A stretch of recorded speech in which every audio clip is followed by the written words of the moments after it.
Now listen, this is important. Before the sun sets on the third day, you've got to get dear old Princey to fall in love with you. That is, he's got to kiss you. Not just any kiss. The kiss of true love. If he does kiss you before the sun sets on the third day, you'll remain human permanently. But if he doesn't, you turn back into a mermaid, and you belong to me. No, Ariel!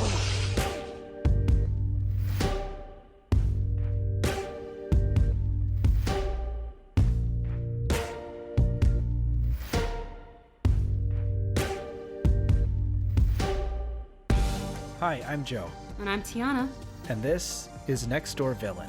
a podcast where we uncover the villains to discover their humanity.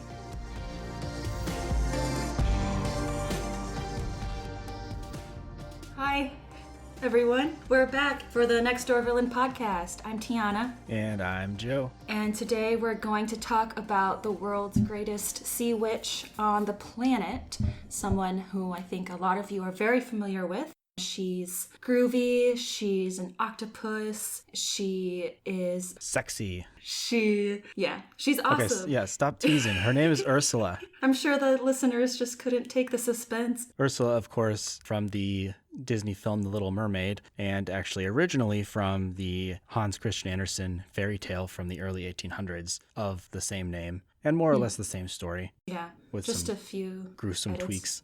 Yeah. It's probably been since like 1994 or whatever since you've watched The Little Mermaid. Maybe earlier, maybe later. I don't know. But we're going to give you some summaries to help remind you about Ursula. Yes, just like every episode, we do a 30-second competition, which means absolutely nothing, but we have a little bit of fun with it to see who can give a better description. And if you'd like to go on Twitter after you listen to this episode and vote for who did a better job, that would be awesome. Yep. And Tiana, I think you were bragging to me before we started recording that you were excited to go Yeah. first. Sure.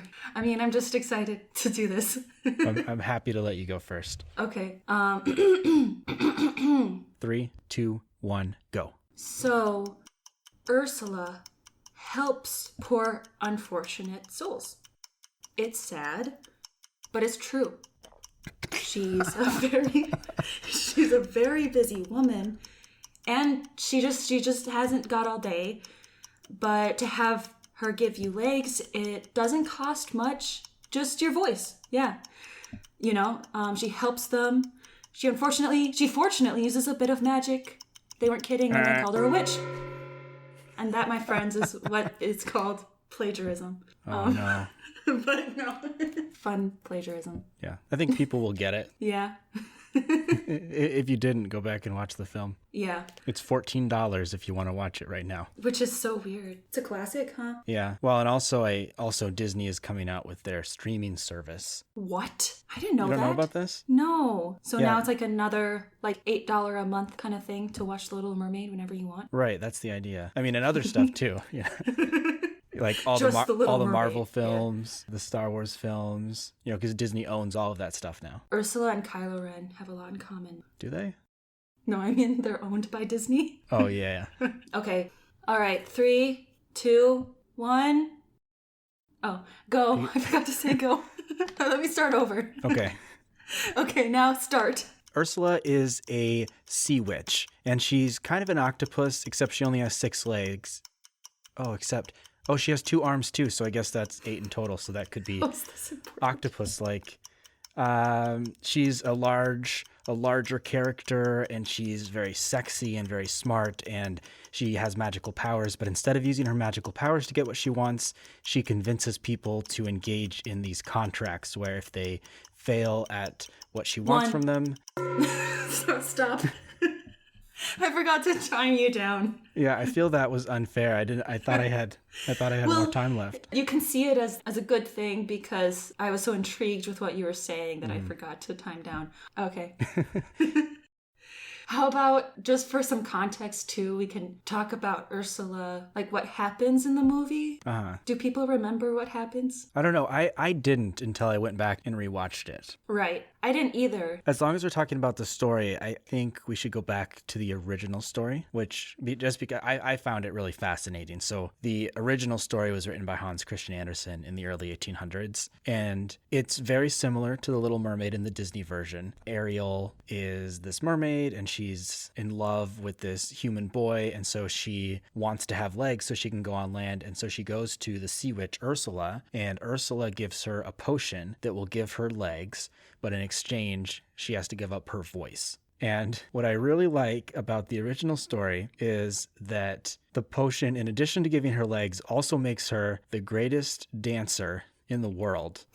But every time she steps, it feels like she's stepping on 1,000 knives and her feet bleed. That's horrible. Yeah. What an intense metaphor for love. Uh-huh. Yeah, I'll feel pain in order to be with my love on land. Ultimately, it does have a happy ending, and there's a lot more to it. But in that original story, Ursula really is just this side character who isn't an overarching villain like the Ursula we know from the Disney movie, which I think is the Ursula that more people know. Right. And in both versions, though, she's seen as someone who says that you have to pay a price for what you want. Mm-hmm. It's kind of similar in that sense for both of those versions. Right. But in the Disney movie, she's got bigger plans in mind. Yeah, she does. So in the Disney movie, what happens is that Ursula wants to be the leader of the sea. That's for sure what we know. So and Ariel is the daughter of King Triton, who is already the leader of the sea. So she goes through this huge plan of being like, okay, Ariel, you get to have legs and be on land, but by the third day, you have to have true love's kiss. If not, then you belong to me. And then Ursula makes sure that she does not get that kiss from Prince Eric by the third day. So then Ariel is prisoner, but then King Triton is like, no, I want my daughter to be free. And he can't break that contract. So he says, okay, I'll take Ariel's place. And then now King Triton is Ursula's prisoner. And by default, Ursula becomes leader of the sea. And then she dies. Yeah. No. In perhaps one of the most graphic Disney deaths, she is stabbed through the midsection by the broken bow of a ship. That's insane. Yeah. And so she's just this giant octopus that gets stabbed like all the way through. It's like Game of Thrones. Right, yeah, like all the Game of Thrones deaths where they always just like thrust the sword through their midsections, and it's very gruesome. It is very gruesome. That was the scary part for me when I was a kid, I think. Yeah. They're in the ocean, there's a storm happening.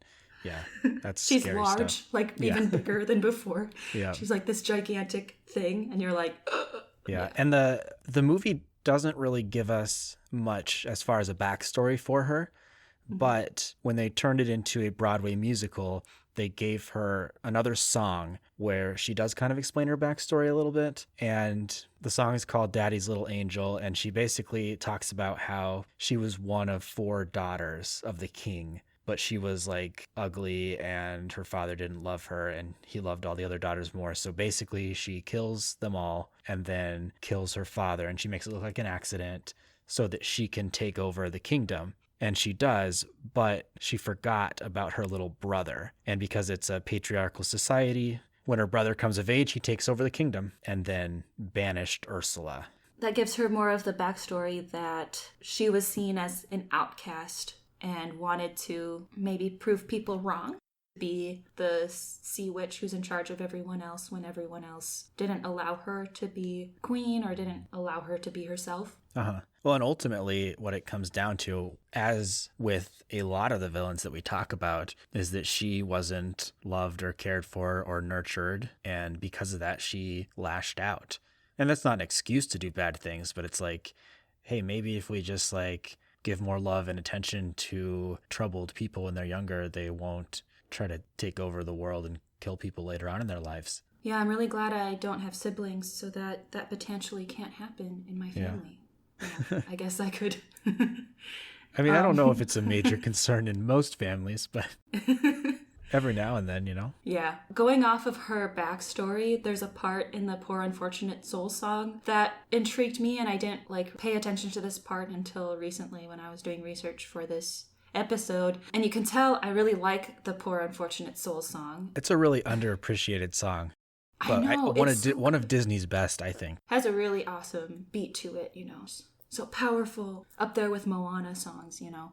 I also sang this song in the shower yesterday, just so that everyone knows. That's an important thing to know. So she says, I admit that in the past I've been a nasty. They weren't kidding when they called me, well, a witch. But you'll find that nowadays I've mended all my ways, repented, seen the light, and made a switch to this. She made a switch to helping poor unfortunate souls in return for something else. And it implies that maybe in the past she just used magic for her own gain and not for anybody else's gain. So it's kind of like she is trying to improve herself through conducting a business. Because before maybe she just was mean to people and that's it. But maybe she saw that's not that great anymore. It's best to be mean to people, but also do something for them. I don't know.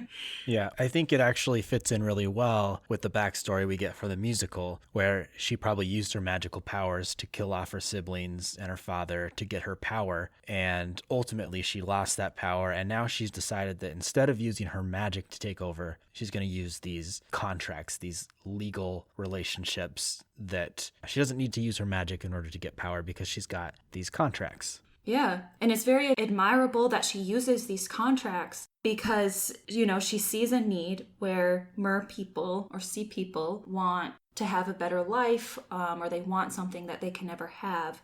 So she uses magic and these contracts to be upfront to say, this is what you will get and this is what your payment is. And of course, if you break that payment, it's a pretty rough punishment of being like weird squiggly things in the sea. I think they're called like polyp or polyp. I don't know how to pronounce them, but I saw on Wikipedia that those weird squiggly things, you know, that are like in the sand of the ocean, and they're like...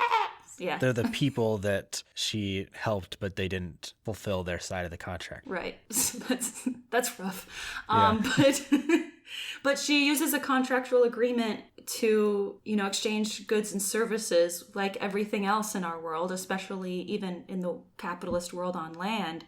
You know, we go to work every day and we give services to people and they have to make payment to us. If they don't make that payment, there are punishments that come with that. And so we are kind of like Ursula in the fact that we provide services and then we get payment as a benefit to us too. So both people are benefiting from it. If you think that her payment terms are harsh, consider the fact that what she's offering is truly spectacular. Like, Ariel wants human legs. She wants her body to be fully transformed into a different species. So, you know, that's like not something you can pay for with like a couple $1,000 or sea dollars or whatever they pay with. I know. Ariel now has a vagina. Surprise. I suppose that's true. How incredible. She just snapped her fingers or put some potion and boom. There you go. Yeah. This contract issue is a complicated one for me. When we were kind of asking people their thoughts on Ursula, multiple people said, well, she made this contract with Ariel. It's Ariel's fault that she entered into this agreement. And at first, for the longest time, I was thinking about this and I was like, well, yeah, but it kind of seems like Ursula took advantage of Ariel. She's young, she's vulnerable. Like, maybe this contract was legally okay, but it seems pretty morally wrong. But I found this really interesting article online, and I'll post a link to it. It's actually a blog post by someone, and it's a defense of Ursula's contract.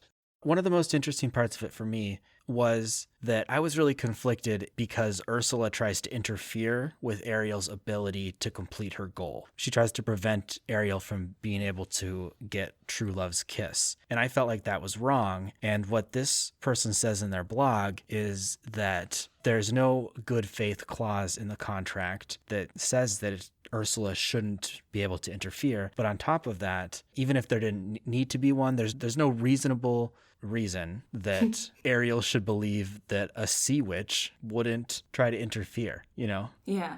I'm really butchering this up. You should just go to the show notes and read the article because this person does a much better job. But it really made me think twice about how I felt about this particular contract. Right. Like, on one hand, it wasn't very great how she used her, what are they called? Stingrays? No. Flotsam and jetsam. Flotsam and jetsam. What kind of fish are they? I think they are. I think they are eels. And Eels. another interesting, fun little fact: flotsam and jetsam are actually sea terms. And I'm probably going to mix this up, but I think flotsam is a term for stuff that is intentionally thrown overboard to prevent a ship from sinking, and jetsam is the stuff that's left in the water overboard unintentionally because a ship sunk. I don't know what that means, but I thought that was kind of interesting. Yeah. That's where those names come from. Right. It's a metaphor for wrecking things up. Yeah, I guess. What were you saying? It's not great for Flotsam and Jetsam to have stopped Ariel in working out the terms of her contract. But on the other hand, the contract did not say that Ursula and Flotsam and Jetsam can't do that. So ethically, it was okay for Ursula to do what she did, morally not. Perhaps the best defense of the contract is the fact that at the end of the film, when Triton is trying to get his daughter back, he tries to destroy the contract, but even with all of his power, he's not able to do it. So that kind of tells me that in this realm, this is a legit contract. Even if it's not fully legit in the United States, in this particular world, the contract is accurate, and not even the powerful executive leader is able to stop it from being enforced. Yeah, you can't even rip the thing up with a trident. And you can't go to court in that realm, I feel like. Yeah, I don't know.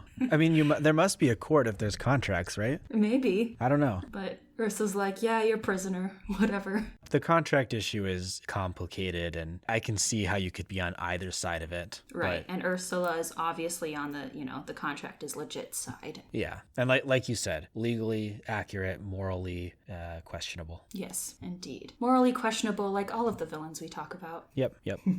Ariel definitely should have had a lawyer present. Yes. And I don't think Sebastian could be that lawyer. No, he's a composer by trade. Oh, darn.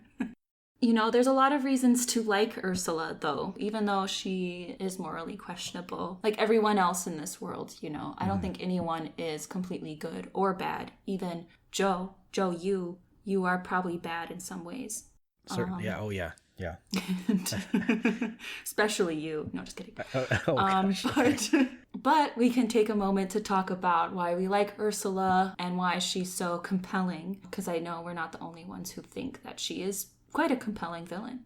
And there's a few specific things that she does I think we can point to, but I think really what it all comes down to is that she is like an embodiment of like a direct opposition to societal norms, particularly in the society she lives in, which is where I think we have to assume is a very patriarchal society. Right. And it's like she's enlightened and she sees and understands the world for what it actually is. And she chooses intentionally not to conform, which is really cool. The biggest way that she chooses not to conform is that she understands that your voice and your ability to advocate for yourself is more important than the way that you look. Yeah, and this article from Bustle also specifies that Ursula knows even more than Ariel that the voice is so important to use to gain power, because she kind of tries to convince Ariel that you don't need your voice, and Ariel believes her, but we know that Ursula deep down is thinking, I'm gonna get this voice so that I can be able to seduce Prince Eric, which that in turn makes Ariel fail, which,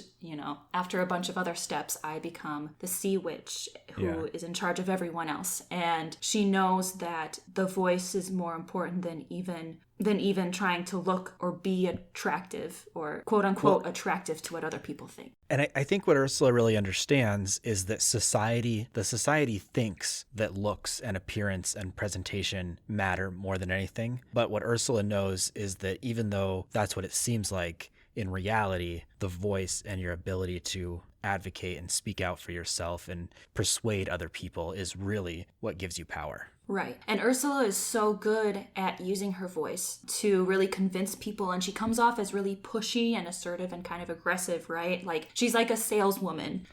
And I have met a lot of women who are, this way, and it's not bad. They just have a business to run, so they're gonna really talk to you. Like, do you really want to buy this thing? Here are the benefits of buying this.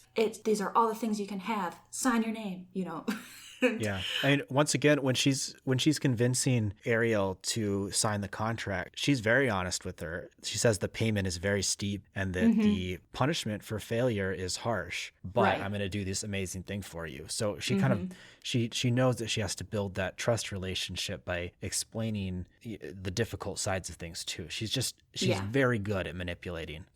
I'm posing a question that I can't answer. Oh. To kind of help us be like, in what ways have we been like Ursula to kind of further relate to her? Uh-huh. In what ways have you been a pushy Ursula in your life, aka aggressively trying to convince someone to do something like someone else? So like I asked this question and then I actually can't think of an answer for myself because I'm not a very pushy person, which also means that I probably should not be a saleswoman. It's just not my strength, right? So Yeah. Well, but not being a pushy person has also been a disadvantage to me sometimes when I really need someone to do something for me, but I'm too nice to be like, well, even though I did that for that person, they're not going to pay me back. So, and I just forget about it, right? Well, I think that I can answer your question.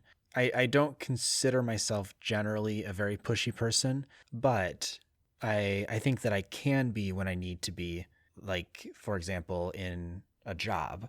So my first full-time job out of college was as a leasing agent for apartments. And so it was my job to convince people to rent from our apartment complex. And where I was working, it was a market where there was way more apartments than there were people looking for apartments. So it wasn't easy to get people to come rent from us because there were tons of other options all around town. So I had to be really pushy in order to be successful.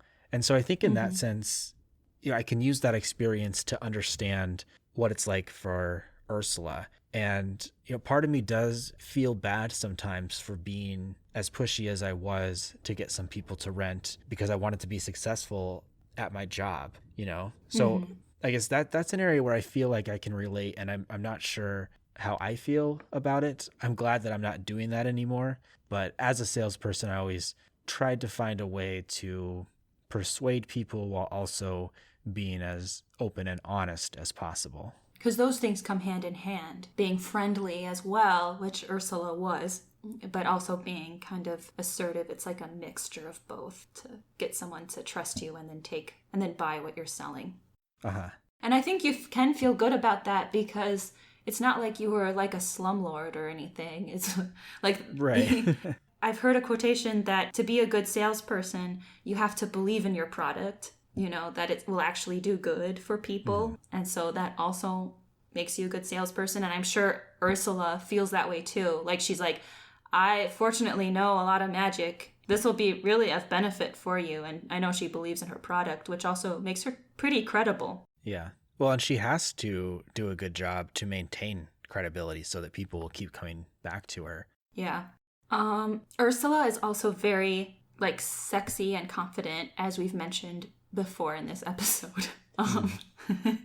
Yeah, she's one of very few female Disney characters who are both large and undeniably sexy. Yeah, and I know, people are really impressed with the fact that, oh yeah, Ursula represents, body diversity and, fat acceptance in the media. There's a slam poem by Melissa May called Dear Ursula that you can watch on YouTube if you want. And she really talks about how Ursula is such a great, character because she's unapologetic about who she is and her body and her largeness, right? And so one hand, it's like, oh, great, there's some different representation, even back in 1989 when The Little Mermaid came out. Of course, on the other hand, when I read stuff about that, I think, well, why does the fat one need to be the villain, right? Like, I'll be more impressed when they make the hero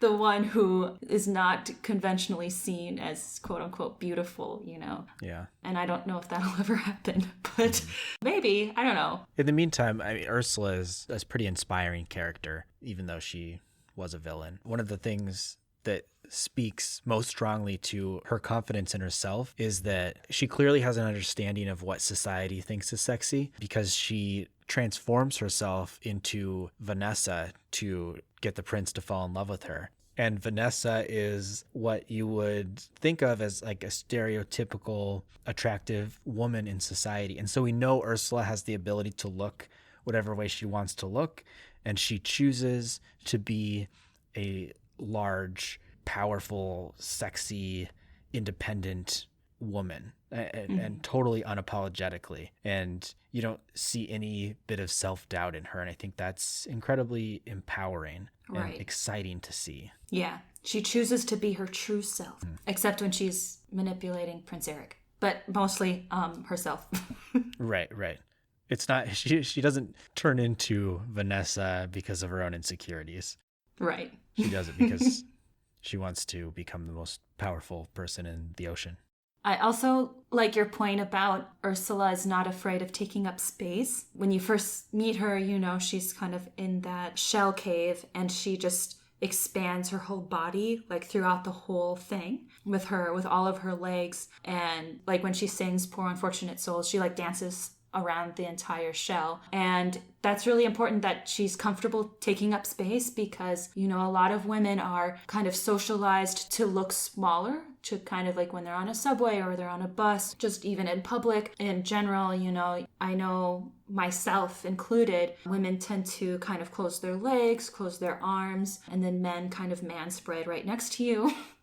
And I think a lot of women have the expectation, even subconsciously, to be small and to look small. But that oftentimes makes a woman look not as confident as she should be able to look. And Ursula just doesn't give a flying rat's ass, and is just like, here I am just here and in this space and spreading all throughout it. And that's a very admiring quality, and part of going against the grain and going against societal norms too. Yeah. And if you're a dude and you don't believe that manspreading is a thing, just take a look at how you're sitting next time you are sitting at a desk or on a couch or on a subway train, and then look at how all the women are sitting around you. Right. And I think you'll find it very apparent what's going on. And like maybe be conscious about that. And maybe women can manspread a little bit more when you, I don't know, everyone can equally manspread, maybe. Right. Well, I don't know if they can, you know. If there's space, if there's tons of space, go ahead and spread it. But if you're on a crowded subway and there's like 10 people standing and like 3 women squished together across from you, maybe take a look at your legs and see how many spaces you're taking up. Yeah. Look at your legs. Look at your choices. Yeah. I also like Ursula a lot because I don't know if Disney purposefully did this, but she and Ariel are like the complete opposite. Like, it's a huge contrast between characters, because Ariel is pretty innocent. She's young. She's seen as pretty and really abiding by a lot of societal norms until she tries to become human. She's lovesick to the point of not thinking through decisions. And so Ursula is everything that Ariel is not. Ursula knows what she's doing. She's, you know, has had a life of experiences, and she has confidence. She has a lot of agency and knowledge about magic and life. And when I was little, I wanted to be Ariel, and I'm sure every like little girl in the 90s wanted to be Ariel, especially because she was a mermaid and she was pretty. And we always wanted to buy those little like Ariel outfits that you wear in the pool, which makes you look kind of cool, but also makes it hard to swim. And I don't know. But yeah, I wanted to be Ariel, but now that we're talking about Ursula and all of her great qualities, you know, it sounds much cooler now to be an Ursula. You know, teaching girls at a very young age to be like Ariel, because she's the hero and the good one, might be a little bit problematic, because it's almost like being taught that we should give up our voices and give up our power in order to be with our boyfriends, which is not that great, you know. So yeah, be an Ursula. Yeah. Ariel really is not that smart. And maybe it's a little bit forgivable because she's young and hasn't had a lot of experience. But, you know, she probably should have listened to her father And when you put any real thought into it, I kind of start to think that King Triton really had a point. He did really seem to care about his daughters, and yeah, maybe he got a little bit of a temper sometimes, but his anger, I think, is really understandable when you consider the fact that the humans like actively eat their like friends under the sea. And we see multiple times in the film people eating seafood, and we also see plenty of times where the merfolk are engaged in friendly relationships with those same types of animals. And so letting your daughter go mingle with those people is like letting your daughter go hang out with cannibals that like is a society of people that eat you. She's like, this is my third aunt, twice removed. You got on that plate. No. Anyways, we should probably kind of wrap this up. What's a real world kind of lesson that you learned from Ursula? Use the tools that you possess at your disposal. So you can really take your skills and what you're good at. Like Ursula's good at magic, and she utilizes that as a business and takes advantage of those skills. Sometimes I have a lot of skills that I don't really use on a day-to-day basis, but maybe I should, and then turn that into an opportunity or turn that into money or something, right? So she's good at seeing what she's good at and what she can do and turning it into something. And maybe more people should do that. You know, you go to your work 9 to 5, but maybe you're not utilizing all of your skills. But in your free time, you could start to think about what you're good at and the skills that you possess and how you can use that for the benefit of yourself and for other people. Mm-hmm. How about you? I think one thing that Ariel teaches me that I should learn. Ariel? Yes, Ariel teaches me that I should listen to people who are smarter than me and not act irrationally when I'm feeling emotional. Ursula, however, teaches me that confidence is more important than just about anything else. Like the way that you carry yourself and present yourself and hold yourself. I feel like I never question anything about Ursula's identity. Like I never question that she is sexy or powerful or smart, because the way that she holds herself and portrays herself, she just exudes those things. And that's more important than anything else that she is, or you know what I'm trying to say? Yeah. Hopefully our listeners do too, because that's I think the best I'm going to do. No, yeah, I get it. Man, love will make you do some crazy things, man. It'll make you get legs. It'll make you lose your voice. It'll make you just go crazy. Yeah, so I think that's probably a good place to wrap up. We do have a short story to share with you all about Ursula, and we'll be releasing that next week as a mini bonus episode, which means if you have your own thoughts about Ursula that you want to share with us, you can send them over email, Facebook, Twitter, or you can even call into our voicemail line. That phone number is 567-343-3359. And if we get enough responses, we'd really like to work them into that mini episode so that we can share some of the thoughts and feelings that you have about Ursula as well. Once again, that voicemail line is 567-343-3359. This episode has been recorded and produced by Joe Anderson and Christiana/Tiana Hennings. All artwork on our website and on all social media is done by Erica Nitschke. If you are enjoying the show, we love to hear from you. We've got a Facebook page and a Twitter at nextdoorvillain. You can also reach us on email at nextdoorvillain@gmail.com. And if you like what you're hearing, we'd love if you could leave us a review on iTunes and subscribe wherever you are listening, because I think our podcast is available just about anywhere that you get except your podcast. SoundCloud. Yeah, except SoundCloud, because we don't want to pay for it. Wow. Yeah, too bad. If you're on SoundCloud, you can only listen to 2 or 3 episodes. Yeah. Yep. Anyways, that's it for this week. We'll see you again. No, we won't see you. We'll be back again in about 2 weeks-ish.